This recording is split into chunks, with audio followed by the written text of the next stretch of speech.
1986 till when I left and went into retail. And I worked there for about 12 years. And my mother had worked there from about 1964, and she worked there 18 years. And my sister just retired a few years ago after working there 44 years, which it changed from Bulloch County to Bulloch Memorial to East Georgia in the time that she was there. So in that period of time, I got very well acquainted with most people in Statesboro who I was kin to, and became good friends with several people here, including Smith Banks, who was sort of the ex officio historian of Bulloch County, and real good at family history, and was really closely associated with the library at one time. But as I've gotten older, I don't move as well as I did then. But I think I worked with so many of the people that had a big influence on the library. This is a kind of a broad topic, you know, how our ancestors lived in the past. And I kind of like to think about, you know, all of us we're not extremely young individuals. And, you know, just a blink of an eye is 50 years back. And, you know, when you start talking to people about what was it like when I was a child, and I talked to my grandparents about what was it like 50 years ago. Now, when we talk about 50 years ago, we're talking about the 70s. And I've always been a fountain pen enthusiast and a staff pen enthusiast. And one of the people that was writing articles on the internet about fountain pens was an Australian. And he commented that he had quite a collection of fountain pens. And that he had, in his oldest fountain pens, he had some that dated back to the 70s. And that made me feel real bad. Because, you know, I was grown in the 70s. And so our concept of the past is always a relative thing. And I use that word very loosely because it does have a lot to do with our relatives. You know, who we talked to and who we knew, and how old we individually are. Because when I was really started getting interested in this, I was just interested in knowing, well, what was it like 50 years ago? And at that time, I was talking about right after the turn of the century, right after 1900. And, you know, I was collecting all the information and stories about my family from all those people. And I was lucky. 3 of my grandparents were living. My grandfather, my mother's father, died when I was 3. But he was not from Screven County. He was from Wilkes County. But luckily, his first cousin, who he grew up with, knew all about our family up there. And that branch of my family were really more intense genealogists and historians than my Screven County branch. And so I was able to know so much about Wilkes and McDuffie. Earliest ancestors were in Columbia and over in South Carolina. And so that was a whole different perspective of family history. My great-granddaddy was a genealogist when he was at Emory in the 1880s. So, you know, I know a lot about that family. But 3 of my grandparents were native Screven Countians, and most of their ancestors were in Screven County before the Revolutionary War. And so many of those families ended up in Bulloch County because even Statesboro, I think, would have been in Screven County originally. And so many of the families in this area are descended from people that fought at the Battle of Briar Creek. And it was an interesting statistic that 40% of the pensioners from North Carolina claimed service in the Battle of Briar Creek. And after the Revolution, although the Patriots were miserably defeated at Briar Creek. They looked at this area and they knew the land and they said, well, let's go there. And so they moved in mass into Scriven County and then into Bulloch County and gradually filled in all the areas, because you get a little bit to the west, we were right at the edge of Indian territory. This land had not been ceded. And although the United States government didn't honor the treaties as much, the British were very careful to honor treaties. In fact, they turned a lot of families that had come in here and settled out. I know the Larseys came before 1755, and they were told they had to leave. But then they came back. There's Larseys all over Scriven County, and Larsey and Bulloch County, same family. But the trustees owned the state of Georgia until 1755, and then they relinquished it to the crown. So you didn't really own land in the state of Georgia until after 1755. You only essentially had it for a lease. And then after 1755, you could get crown grants where you actually own the land. We talk sometimes, I'm a descendant of Salzburgers. There was an orphanage at the Salzburger Society, or the Salzburger New Ebenezer. But most of the people that were there were widows and orphans, because if the husband died, you lost your land. And you had to marry within just a few weeks to be able to retain that land. And this was before 1755. So that's what the orphanage was populated mostly by widows and orphans of people who had been landowners just a few days before. So that's kind of an interesting thing. One of the things that I have looked at in all this talk about what our ancestors were like, and I invite you, if you have any specific questions about any specific period, I'll do my best to answer it. I don't know all the answers, but I have had the advantage of looking at the colonial period all the way back. I had ancestors that were just past the starving times at Jamestown. I had ancestors that were at Plymouth and so forth. And I'm not so sure what collateral cousins or descendants scattered in North Carolina from the Roanoke colony, because DNA is showing that some of the descendants that moved inland may be from descendants of the 1588 Roanoke colony. If you're interested in furniture, early furniture from this area, there's several books that you might be interested in. I think this is the oldest one, Furniture of the Georgia Piedmont before 1830. And it's got a lot of illustrations of early furniture in Georgia. Then the next book that was really a big hit was called Neat Pieces. And this was the plain style furniture of 19th century Georgia. Wonderful stuff in here. And so you can kind of understand what homemade furniture was like, handmade furniture. Very few pieces that are featured in these books were refined furniture. Then the last big project, and there may be one since then I'm not familiar with, was Hidden Heritage. And this was 1989, 1990. And there was a grant. It was kept secret, but they went all over the state of Georgia.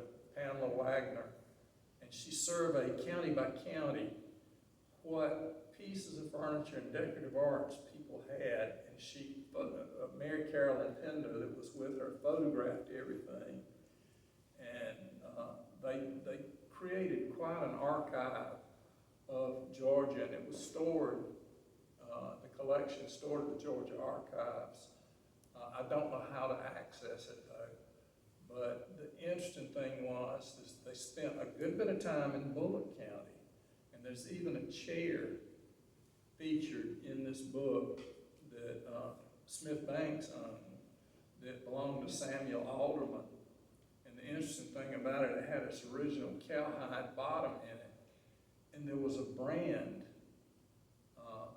S.A. for Samuel Alderman in it, and Smith had the brand that had branded the cow, or that cowhide.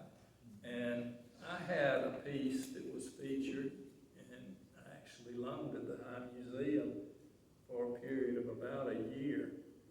And it was not originally mine, but some of my cousins gave it to me because Simeon Berg and his wife had it. And this is the linen press. And she was real interested in it because it has its original paint.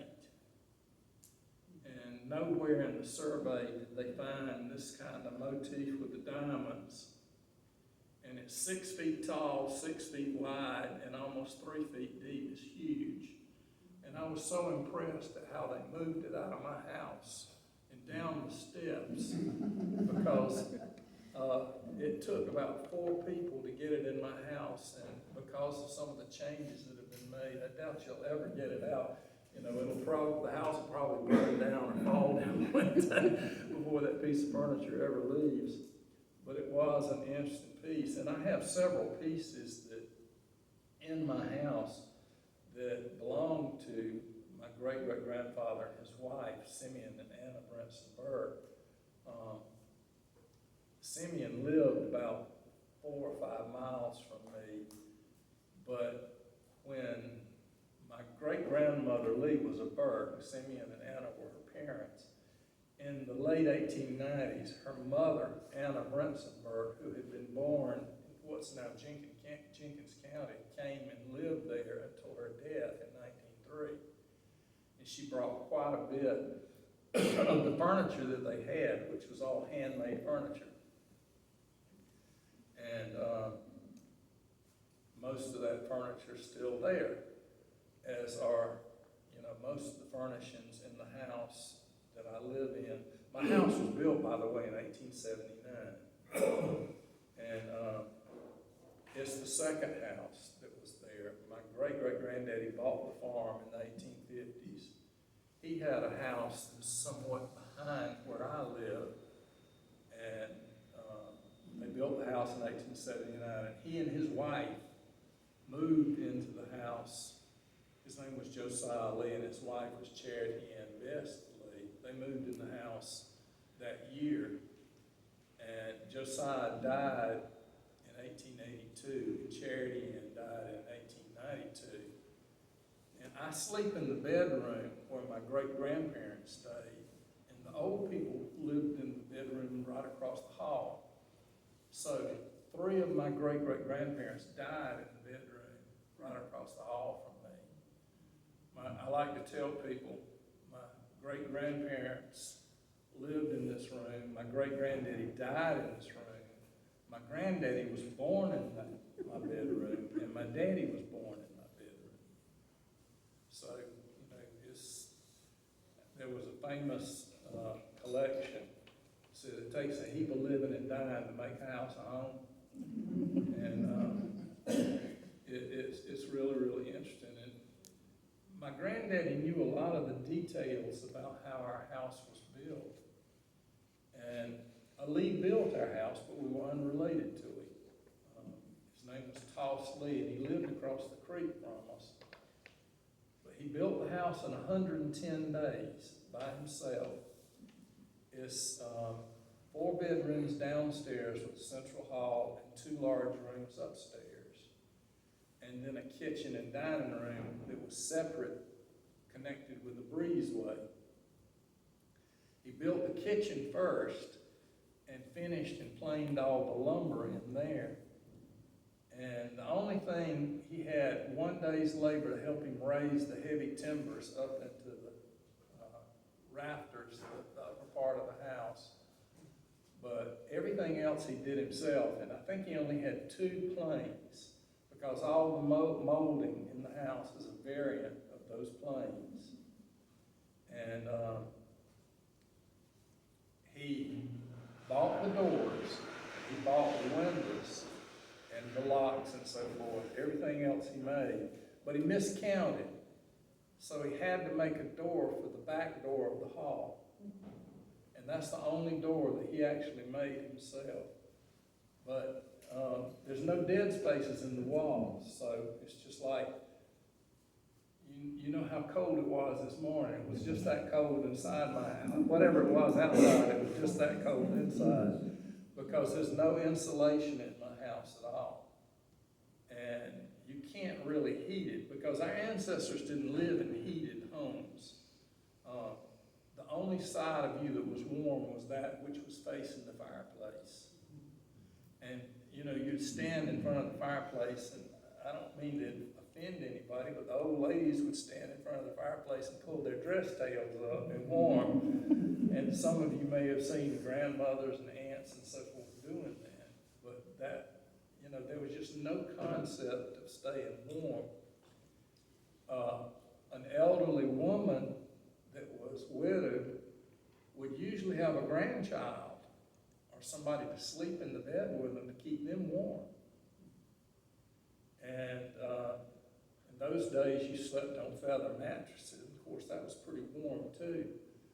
But we think of the infirmities of age, and it's so different in the past from what it is now. When our ancestors were introduced to sugar in the 1600s, we started losing our teeth. Now, when you dig up your early ancestors, usually their teeth are somewhat intact. But by the 1700s, when you were a full adult, you were missing most of your teeth. And a lot of that had to do with sugar consumption, because people didn't brush their teeth. There were no such thing as dentists or hygienists back in those days. And this is kind of gross when you think about it, but old people that didn't have teeth, they would have a child sitting by them, and they would have to chew things for the old person. Because you couldn't chew meat if you had no teeth. So you'd hand it to your niece, nephew, or grandchild, or whatever, and they would chew it up and then hand it back to you. And that sounds pretty bad. We did the same thing for babies. The mother chewed the food for a baby and would give it to them. I remember my granddaddy saying that he went to church as a child at Doubleheads, and he was sitting there, and he said a woman in front of him was listening to the preacher so intently, and she had brought either biscuits or cornbread or something for the baby. She was chewing it up and feeding him, and he said that she packed the baby's ear full of biscuits before she realized what she had done. And that was pretty funny to think about that, but, you know, a child had to be breastfed back in those days. If the mother died by some chance, you would usually have a nursemaid or either a relative that had a child that would take that child. Occasionally, they would try to supplement by giving the kid broth, beef or whatever kind of broth strain, with cornmeal or whatever cooked in it. And a favorite thing, we think about children now, giving them pacifiers and stuff like that. And here again, I hope that this doesn't offend anybody, but the old people would make something they called a sugar tit, which they would take the corner of a piece of cloth and fill it with either lard or butter and sugar, and the baby would suck on that. But one of the drawbacks of all that, of people chewing food for babies, was tuberculosis was rampant in those days. And there's a community in Scriven County where the grandmother was taking care of the children, and she had active tuberculosis, but it was pretty much asymptomatic. And 9 children died from tuberculosis until they figured out that she was passing it to all the children. And in those days, when they finally diagnosed somebody with tuberculosis, the sheriff would come and get you, and you'd be sent to Batty Hospital in Rome, where you stayed until you died or you got better. And some of these old people were taken away with tuberculosis, and they never saw their families again. But that was one of the few few ways that we got tuberculosis in control.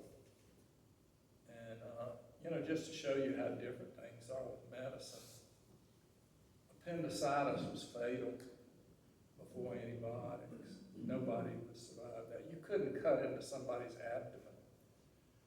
I have a copy of a book called Principles of Parturition, which is childbirth, and in 1853 there were only 3 known women that had survived a cesarean section. And that was in the world. That was in Europe, the United States, everywhere. People just didn't survive that.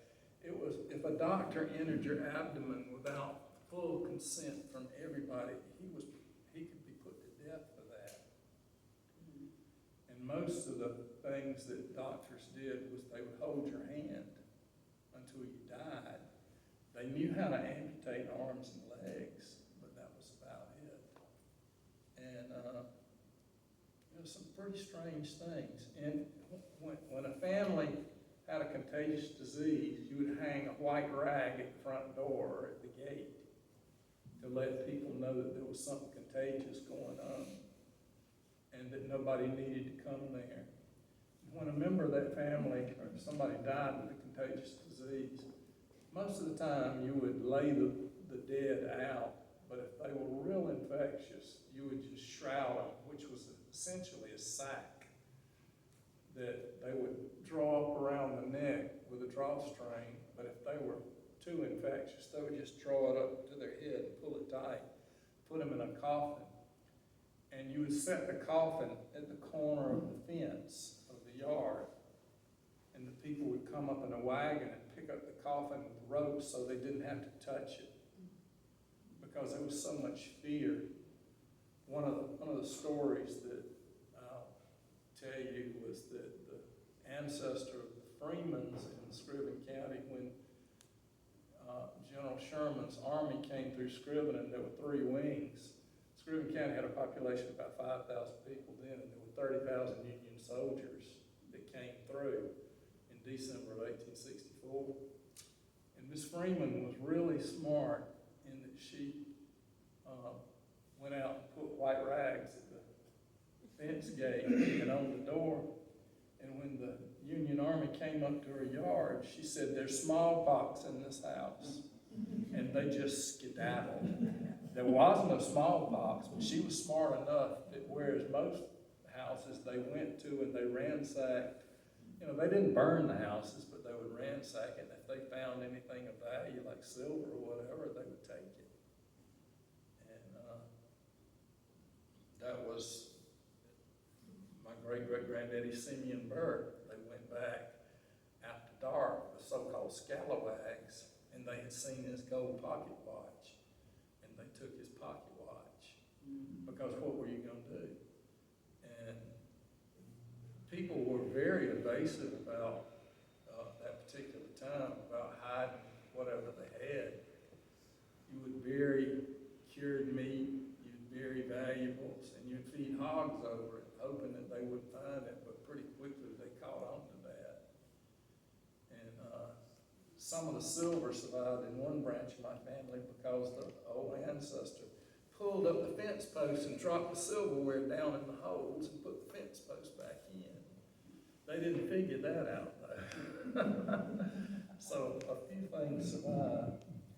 I wanted to show y'all a few things so you kind of have an idea. Pass this around and look at it. We think about paper as not being very good. Most of the paper we get now is made of wood pulp. But our ancestors, the paper, say much before 1870s and so forth, was rag paper. And that was a big business and industry. We got all our paper from England until the Revolutionary War, and right after the Revolution it became suddenly noticeable. We didn't have any paper manufacturers in the United States. So everybody started saving cloth, scraps of cloth, because paper was made from scraps of cloth. The best paper was made from linen. And although everything was linen up until the cotton gin, we don't think about the fact that our ancestors wore linen and wool clothing before cotton, but much before 1800, everything that you wore would have been linen or wool.